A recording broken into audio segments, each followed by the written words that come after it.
Notification from SMC regarding positioning. Nothing. You're missing out. Totally You gotta set. catch this, Noman. You're telling me we need. You're telling me we need time. We need all the time in the round for this, huh? Yeah. Clearly, yeah. Clearly that there's not enough round time.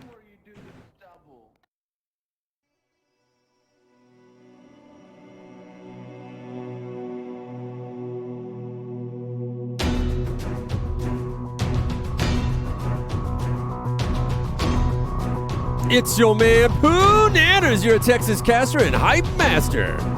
And your caster extraordinaire, Nightfire with 2 E's. That's right, he's fire and he's free. Freedom. It's all about that fire. Fireworks, explosions, shotguns, nuclears. I don't know. You know what it is, though. It's all about that freedom. Absolutely, you need fire to be free, man. That's right. Well, we're going to go ahead and jump right into these matches for Week 2. We had Dead Logic versus the Pacifists. It was very unfortunate this match wasn't casted. One of the EU rising stars this season takes this match in a very close series. I'd love to see them go against Boss Fight. What do you think about that, Nightfire?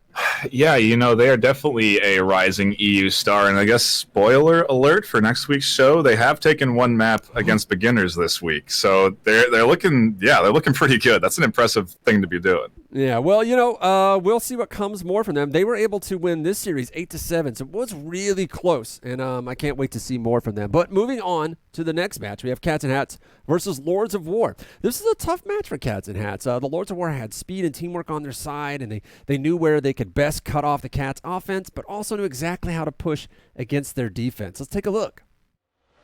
Absolutely, and this is a clip on Suburbia. We're going to get a lot of frags in a quick succession here, and it's a lot of back and forth. As soon as one player shoots, another player is instantly refragging. Down goes Esco. BZ gets killed by Gunrama. Gunrama gets picked up by Shenanigans.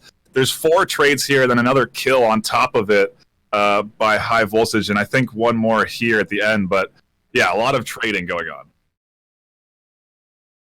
And then this is something we've been seeing a lot this season is flashes and Shenanigans here with a fantastic flash around the corner. And he rounds it and picks himself up a nice double. And you can see the shield turn to block the flash, thinking it was a grenade, but it was a flash, so he was completely blind.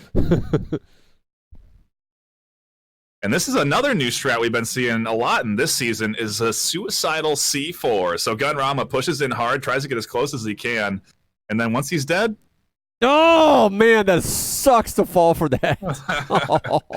Yeah, it is super unfortunate. And it was used twice in this series because it happens again when they're pushing down. BZ catches one, then he charges forward again, just trying to get as close as he can to the enemy because he has a C4 attached to him. So he's allowed to play this sort of super aggressive style.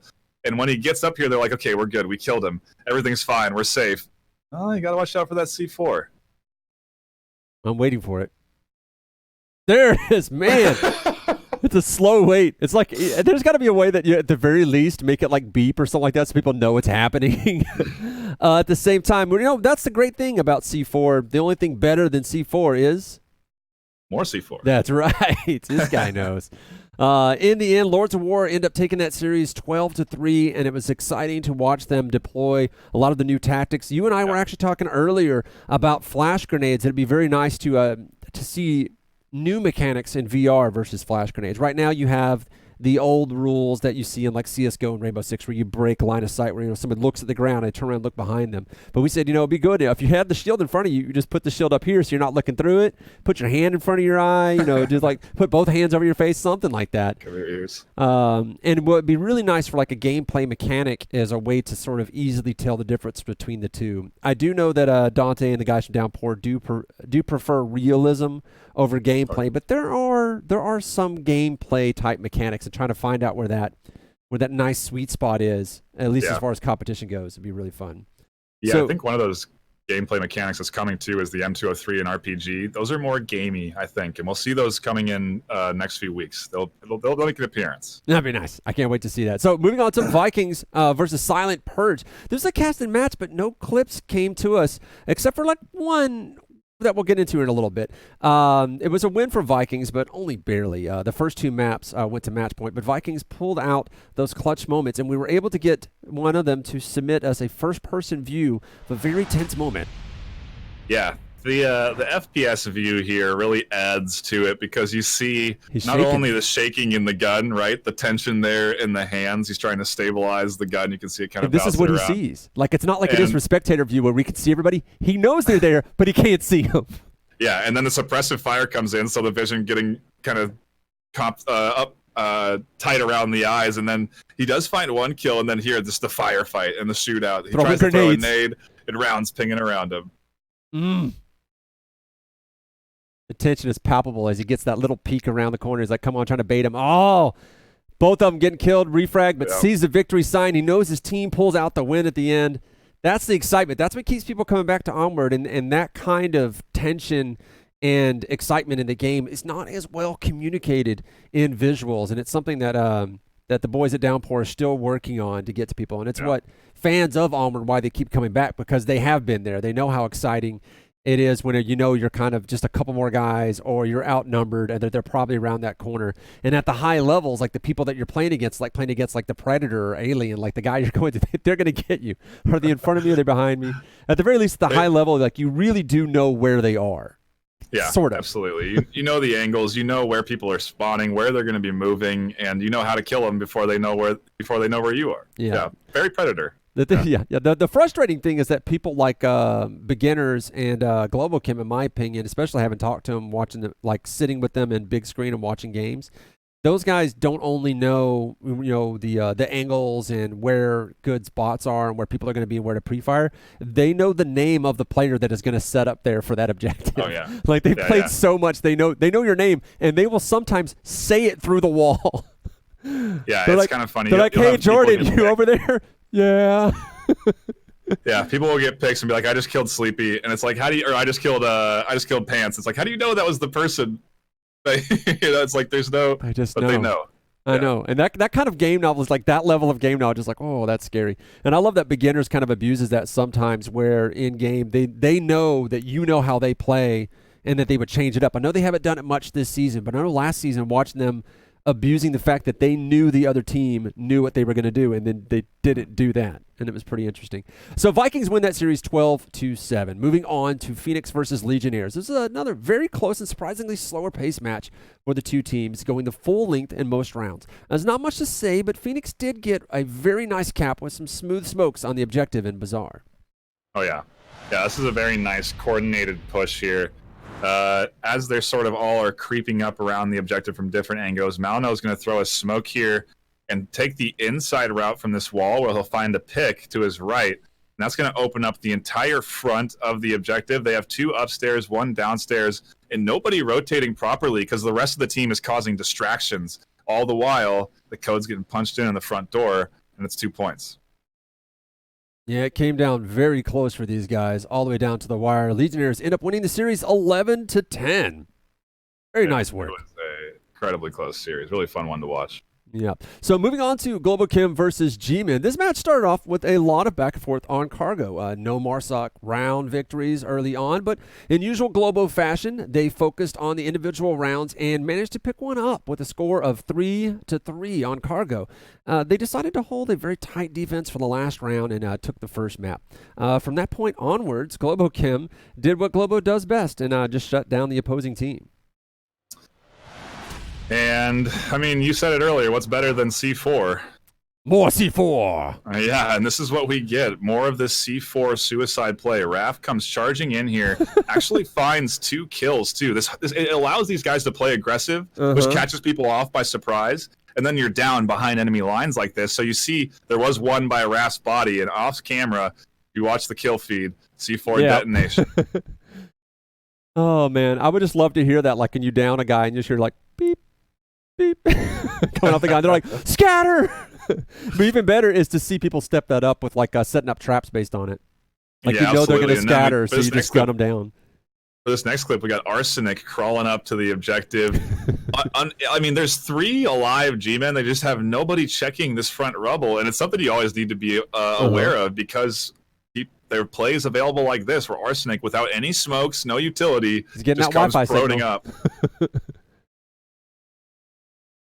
And this, the play of the week. Brass gets a nice kill, starts to scavenge the enemy, as you do. Gets himself a syringe, goes to heal his hand, and Oops. picks up the enemy. That right there would be a great time to play the sound from Metal Gear Solid, little alert sound.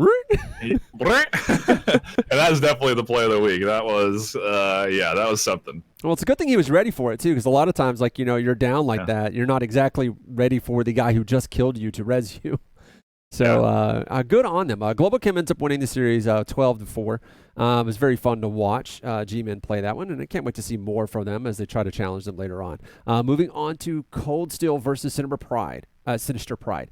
With both of the biggest maps banned and a reservist filling in the first map for Cold Steel, Bazaar was their first pick. Mainly the game was defensive. 5 rounds went by and only Volk took them. Then Sinister Pride broke the stalemate and took the first map.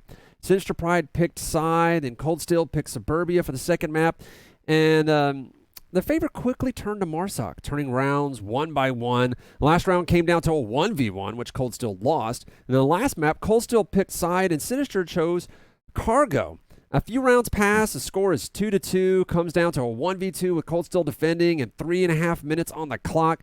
And from the message from the captain, Cold Steel is they're ready for a rematch. So let's go ahead and dive into the no clips. I'm just kidding, no clips. I almost set you guys up for what was going to be something that would have been exciting to watch, but we did not have any clips, even personal clips submitted from that match. So guys, really stay on that. We'd love to see you guys play these games, and everyone else would too. In the end, Sinister Pride wins the match 12-8. Moving on to Beginners versus French Onward Union and this fantastic write-up that we have for it. Another one. Right. Beginners started off quarantine with a cap on center burning objective, a quick attack, actually, and continued their steady and pressing play to choke out the French Onward Union. The second map was Downfall, starting off on West Helicopter objective. Beginners yet again continued with their strong play and did not give French Onward Union even the smallest gap to push on Volk. With Beginners on Marsoc and the end of the round drawing in, the Onward Union were able to quickly bring it back from 2v5 to 2v2, but Icy and Kev closed in with the pincer. If Icy and Kev are still alive, you're probably not going to make it. That's not exactly like a 2v2. 2v2 is misleading, like a lot of the scores. On the third map, we were on Suburbia, a center house objective, and Beginners lost 2 people in the initial breach attempt. But they very tactically ran away, and regrouped. And their second attempt went a little bit better, with French Onward Union in the next round carefully picked off by Beginners, one by one, also convincingly winning their attack. Let's take a look at these clips. Yeah, this is the one where Beginners making their push just in the last 30 seconds of the map. You can see all 5 alive here as they charge into objective and get full control of OBJ. And they actually have a 4th member come in here, Icy Woods. He had his pad out. He was ready to try and punch in the code if Woods 43 couldn't get it. But he does get it. And it was close, though. I think he only had about 10 seconds left on the clock to punch in that code. Oh, it's classic Beginners, though. Woo! Let's kick it off with this clip. A nade of the week. Killinger tossing it and then coming up the stairs, instantly getting Punisher behind the overturned table. Just those tosses are getting so good. Oh, you've got to get it up on that second floor, though. It's so hard to breach there. If you could toss a grenade up there and actually get the guys, that's why they like to set up those opposing corners, too. Yeah, for this next clip we got coming up, this is another good clutch from Beginners. The last 30 seconds of the round. Killinger tries to cross, gets picked up by Punisher, and then Smoils, after he sees those shots, gets one, and then continues the push. He wraps all the way around here, looking all the while for maybe the cap. No, keeps going, looking for Mike, doesn't find him, until finally he hears the footsteps and catches him in the back. Ring around the roses on that one. Yeah. Beginners end up winning the series 12-3, coming all the way down to a 4-3 on Suburbia Day. So it was very fun to watch. I can't wait to see French Onward Union bring more pain as the series gets going. Obviously, the Beginners gave them a lot of respect, taking their time and playing their old school setup that time. No rushes, not a major amount of disrespect this time around coming in from Beginners, but they're not really known for the disrespect. They could flex hard if they wanted to, but they don't. That's nice on them. Moving on to Viraat versus Dead Logic. This is another uncasted, but should have been. Close match with Viraat performing very well against the EU Rising Star Dead Logic. Exciting to see what will come out of them in the future, as Dead Logic was able to win the series 8-6. Now, you had some feelings about Dead Logic. You said you think that we're going to see a lot from them as well? Yeah. Just, talking about them earlier, they've taken a map off of beginners already this season. So, Spoilers. they're a team that we're going to have to keep the eye on and see how they do in EU for sure. Yeah, I can't wait to see how more from them as well. So moving on to SMC Tactical versus Animal House, as you saw at the top of the show, doing a little patty cake in classic Animal House fashion. This is a casting match, but not a lot of highlights were submitted. Luckily, Vivian, Control, Alt, Flirt was on top of it and got us one to take a look at, but it's a bit of a slow one for the word on the street. Yeah, this is, so much action, we almost miss it. It's the sneakiness of Sickness as he caps almost too fast, for our casters. I really didn't see him on this backside, but he managed to wrap around the burnt house. We just caught him in the last, while there was so much action going on the opposite side of the map, he just managed to take advantage of that and punch in the code. I've seen him do that before on like Cargo and Tanker. Like I've seen him just kind of like while all the fight's happening, he just like walks up to the and not even hiding. He just walks right to the uplink and caps it. And the guys don't realize what's going on. It's an interesting thing that I've been seeing Sickness pick up on, and I'm wondering if we're just going to see more of him just doing that, just sort of reading the field, and he's just like, he just gets very zen about it. He's like, oh, there's a path I can walk through here. It's a mechanic that I've noticed that people, when they're in a heavy amount of hallucinogens, are quite good at. Just a side note here. I remember we were at I was at a Ren Fair, and there was this particular bar we wanted to go to, but it was overloaded. It was like a pirate bar. Everybody wanted to be there. And I was there with my niece and her friend, and they wanted to go there. We went there really early, completely packed, couldn't go. So we left, and we ran into these old guys wearing tie-dye shirts, and they were obviously like tripping out of their minds on like acid or something like that. And they said they were able to get in without any trouble, and that they were just going to go see a friend, and they were going back. And so I told my niece and her friend, it's like, we have to follow them. And they're like, why? I was like, there's something about being on heavy amount of hallucinogens that you can just feel when the crowd, because people are like that. We're kind of herd animals and don't realize it. Anybody who's ever worked at like a store knows that the store will have no one in it. Then one guy walks in, then 12 people walk in. It's not lunch, nothing like that. Like people just kind of do that, like an ebb and flow. And so I was like, follow them. And straight up, we got a completely open table and like in a very nice spot that should have been completely full. These guys just felt it, and we just followed them in. And I think Sickness is doing that. So SMC Tactical win that series 12-4. Moving on to Danglers versus Space Force. Hope he isn't mad about me getting onto him. It's the conspiracy theories. Trip actually was leading us into a lot of the conspiracies, and then SMC got him in order to shut him up, and then he's not even here today.